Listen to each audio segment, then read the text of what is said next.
मार्च के महीने में इसी साल भाजपा सांसद निशिकांत दुबे ने लोकसभा के भीतर राहुल गांधी की पिछली 10 साल की 260 विदेशी यात्राओं को लेकर एक सवाल उठाया था और उन्होंने लोकसभा स्पीकर से मांग की थी कि गांधी परिवार का कोई ज्ञात व्यवसाय नहीं है, कि गांधी परिवार धंधा क्या करता है, गांधी परिवार काम धाम क्या करता है।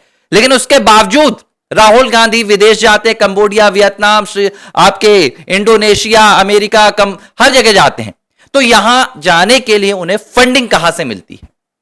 निशिकांत दुबे के उस सवाल पर अब तक जवाब नहीं आया है, लेकिन अचानक बीते दिन गजब हो गया। इलाहाबाद हाई कोर्ट की लखनऊ बेंच में विघ्नेश शिशिर पहुंच गए।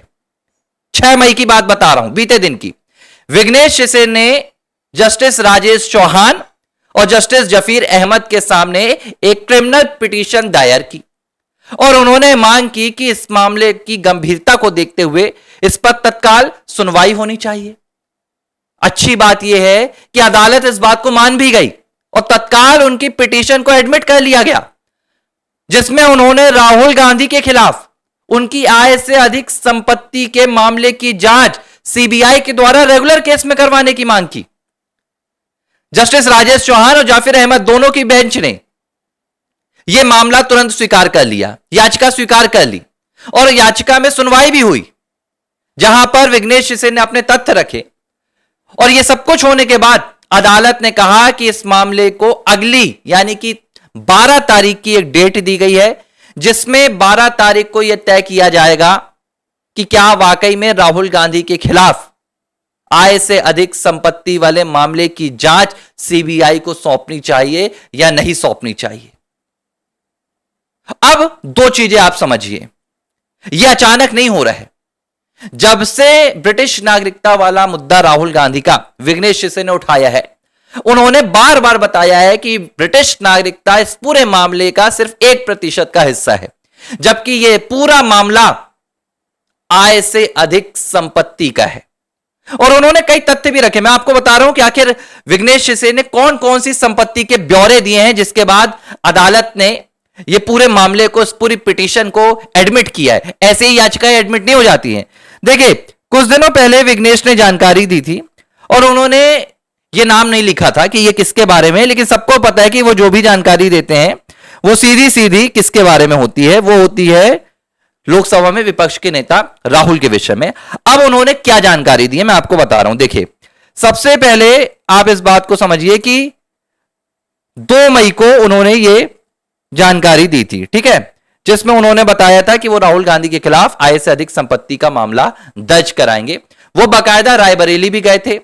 रायबरेली में उन्होंने वहां जाकर, जो वहां पर पुलिस है, वहां पर जो इन्वेस्टिगेशन ऑफिसर्स हैं, वहां पर डीएम है, उन्हें यह साफ तौर पर कहा, निर्वाचन अधिकारी को कहा कि राहुल ने अपने हलफनामे में जो संपत्ति दायर की है, जो संपत्ति बताई है, वो उनकी असल संपत्ति नहीं है।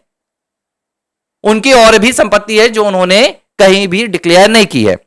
अब विघ्नेश का क्या कहना है, कहां कहां संपत्ति है? देखिए, विघ्नेश शिशिर का कहना है कि billions of dollar in Vietnam, यानी कि वियतनाम में बिलियंस ऑफ डॉलर की संपत्ति है, ठीक है, थाईलैंड में है, उज्बेकिस्तान में है, साउथ कोरिया तक का नाम है इसमें, साउथ कोरिया में भी संपत्ति बताई जा रही है, लंदन में तो है ही है, यूएस में भी है, ठीक है, यहां पर संपत्ति है। इसके अलावा उन्होंने क्या क्या ब्यौरा दिया है कि इनकी कई फैमिली है, मतलब कई वाइफ हैं, बच्चे हैं, और इनके बारे में यूएन में डिक्लेरेशन भी है कि हां इनकी फैमिली है, ठीक है।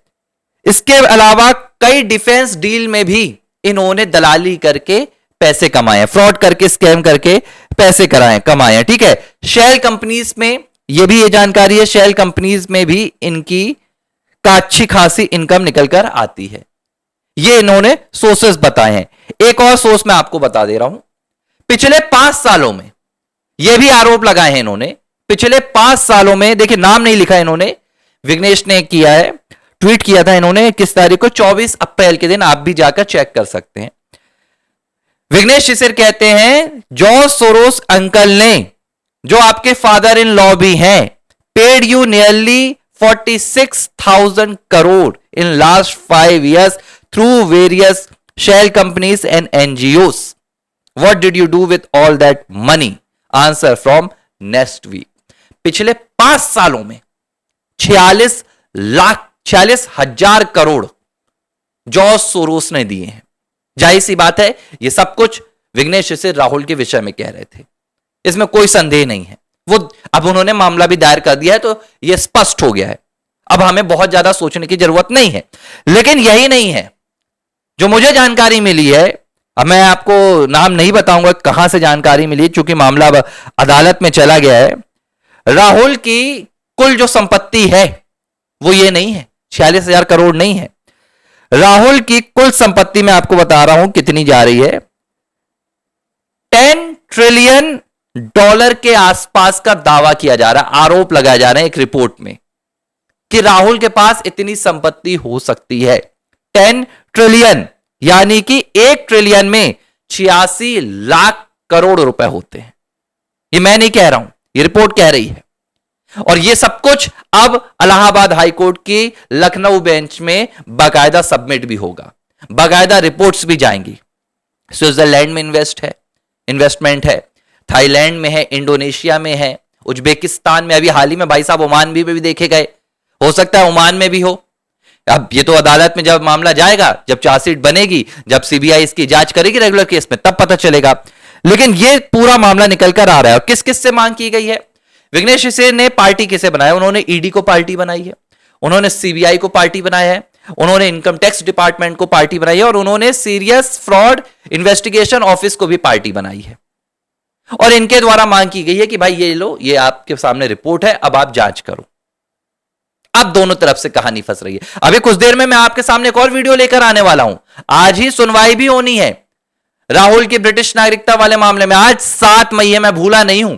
मैं इंतजार कर रहा हूं कि जैसे ही मेरे पास अपडेट पहुंचेगी, सबसे पहले मैं आर फॉर राष्ट्र पर आकर आप तक वो पूरे मामले की कहानी बताऊंगा। लेकिन उससे पहले ये बहुत बड़ी अपडेट आई जो मुझे लगा कि आप तक पहुंचा देनी चाहिए कि अब इलाहाबाद हाईकोर्ट के 2 मामलों में गांधी परिवार आपको अपनी नाक रगड़ता हुआ नजर आएगा। एक ब्रिटिश नागरिकता का मामला और दूसरा लाखों करोड़ रुपए की आय से अधिक संपत्ति।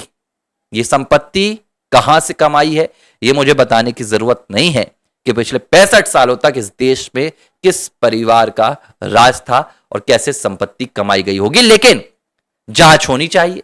जांच के बाद मैं कोई भी बात सबूत के साथ करूंगा, दावे के साथ करूंगा। फिलहाल ये आरोप हैं जो लगाए गए हैं, और लेकिन अगर अदालत ने ये याचिका एक्सेप्ट की है तो एक बात तय है कि आरोपों के साथ जो सबूत, जो दस्तावेज दिए गए हैं, उनमें पूरा दम है। एक बात और, आर फॉर राष्ट्र के सभी साथियों से निवेदन है, चैनल को ज्यादा से ज्यादा सब्सक्राइब कीजिए। अभी कम सब्सक्रिप्शन आ रहे हैं। इसके साथ आप वीडियोस को जब भी देखें लाइक कर दिया करें। मेरे वीडियो देखिए आप, लाखों लोग देखते हैं, लाइक की संख्या बहुत कम होती है। लाइक दरअसल वीडियो में समर्थन का एक ऐलान होता है कि कितने लोगों ने देखा और कितने लोगों ने इस मुद्दे का समर्थन किया। अगर आप वीडियोस देखते हैं और नीचे कोई उसे देखेगा कि 2000 लाइक है, 500 लाइक है, तो वो यही सोचेगा कि भाई लोगों ने देखा तो, लेकिन वो इस मुद्दे पर अपना समर्थन नहीं दे रहे हैं। इसलिए मेरी विनती है कि इस इकोसिस्टम को मजबूत करने के लिए अगर आप किसी भी मुद्दे से सहमत होते हैं तो आप उसे लाइक जरूर कीजिए, असहमत हैं तो आप डिसलाइक भी कर दीजिए, मुझे कोई आपत्ति नहीं है। लेकिन लाइक और डिसलाइक हमारे इकोसिस्टम को मजबूत करता है। जब दूसरा व्यक्ति देखता है जो इन मामलों से अभी अनभिज्ञ है, तब उसे मजबूती पता चलती है कि इस मामले में कितना दम है। तो मेरी यही विनती है, वीडियो देखें तो लाइक करना ना भूलें।